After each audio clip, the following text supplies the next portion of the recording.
अभी हमको पश्चिम बंगाल जाना था, दीदी ने हमको मना कर दिया।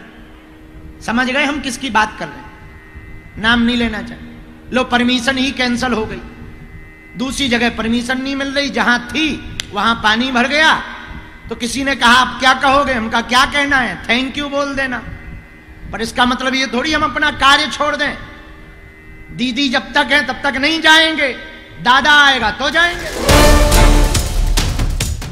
শুনলেন তো কি বললেন বাগেশ্বর বাবা? তার সৎসঙ্গ অনুষ্ঠানেরও আয়োজন করতে দিচ্ছে না মমতার পুলিশ। এই একই পুলিশ আবার পশ্চিমবঙ্গে অনুমতি দিয়েছিল বাংলাদেশি মৌলবীর জলসায়, সে নিয়ে ছড়িয়েছিল বিতর্ক। বাগেশ্বর বাবার অনুষ্ঠানে এত আপত্তি কেন? আসলে তিনি যে হিন্দুত্বের পোস্টার বয়, হিন্দু রাষ্ট্রের দাবি করেন, তাই কি এই আপত্তি? হিন্দু ভোট তো এমনিতেই যায় না শাসকের ঝুলিতে, তার উপর ধীরেন্দ্র শাস্ত্রী এলে বাকি হিন্দু ভোটটুকুও চলে যায় তৃণমূলের ঝুলি থেকে। সেই আশঙ্কাতেই কি কলকাতায় অনুষ্ঠান করতে বাধা বাবা বাগেশ্বর ধামকে? যেই হিন্দুত্বের কথা বলবে তাকেই রুখে দাও, আর অনুপ্রবেশকারীদের জন্য পেতে দাও লাল কার্পেট। এই নীতি নিয়েই তো চলছে মমতা সরকার।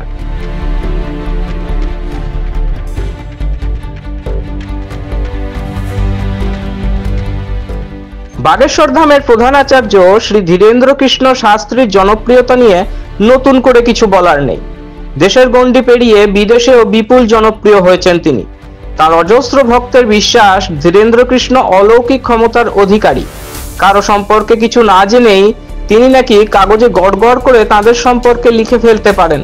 বরাবরই হনুমানজি এবং হিন্দু ধর্মের হয়ে সোচ্চার হতে শোনা যায় তাকে। শুধু তাই নয়, নিজেকে হিন্দু রাষ্ট্রযোদ্ধা হিসেবেও পরিচয় দিয়ে থাকেন তিনি। এবার সেই বাগেশ্বর বাবার অনুষ্ঠানেই অনুমতি দিল না মমতার প্রশাসন।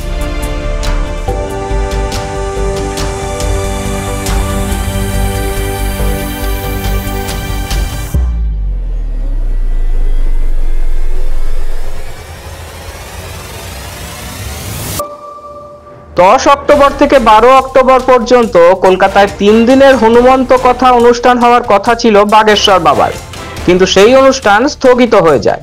কারণ হিসেবে জানানো হয়েছে, হনুমন্ত কথা যে স্থানে হওয়ার কথা ছিল, ভারী বৃষ্টির কারণে সেখানে মাঠে জল জমেছে, তাই অনুষ্ঠানের আয়োজন করা সম্ভব হয়নি।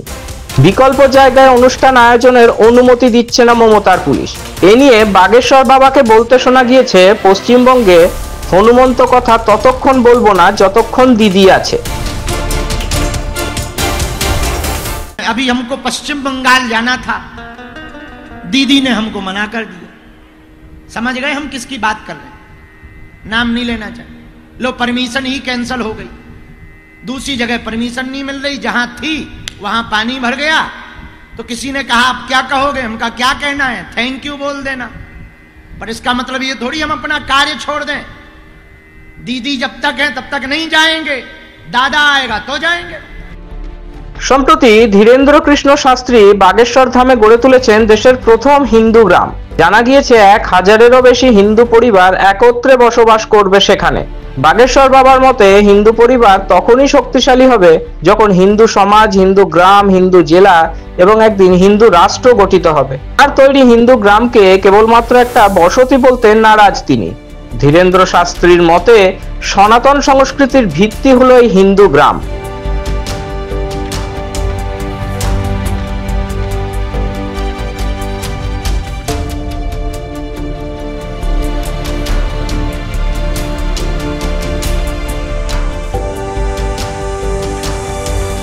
প্রশ্ন উঠছে, গত বছর বাংলাদেশের এক বিতর্কিত ইসলামী বক্তা পশ্চিমবঙ্গে একাধিক জায়গায় ধর্মীয় বক্তব্য রাখেন, তখন তাকে কেন বাধা দেয়নি পুলিশ? ব্যুরো রিপোর্ট, মাধ্যম।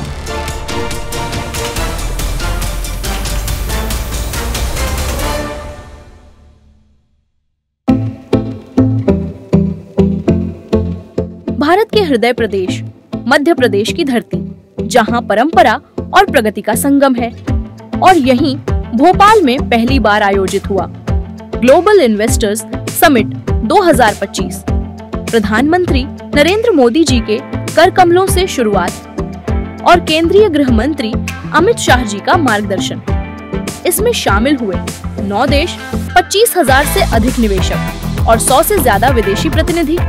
समिट में हुए 89 MOUs पर हस्ताक्षर, 600 से अधिक बीदोग और 5000 प्लस बीदोग मीटिंग्स, 26 लाख करोड़ से ज्यादा निवेश, जिनसे 17 लाख से अधिक रोजगार सृजित होंगे। मुख्यमंत्री मोहन यादव के नेतृत्व में सिंगल विंडो सिस्टम, 29 दिन में भूमि आवंटन और उद्योग एवं रोजगार, वर्ष 2025 जैसी पहले मध्य प्रदेश बना देश का तीसरा सबसे बड़ा निवेश आकर्षण। यह सिर्फ एक समिट नहीं, बल्कि आत्मनिर्भर भारत की दिशा में मध्य प्रदेश की ऐतिहासिक छलांग है। मध्य प्रदेश उद्योग एवं रोजगार का नया गढ़।